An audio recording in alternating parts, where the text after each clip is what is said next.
নবীর একটা আদর্শের কারণে জান্নাতে যাবে। সিরত মানি আদর্শ।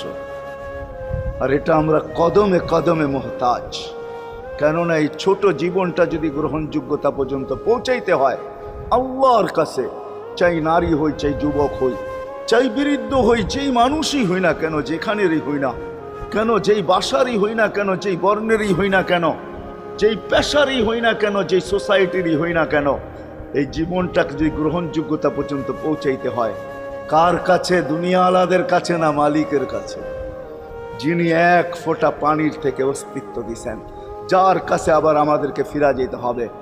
পালানের কোনো সুযোগ নাই। এই জন্যই কোরআন আমাদেরকে বোঝায় আইনাল মাফার।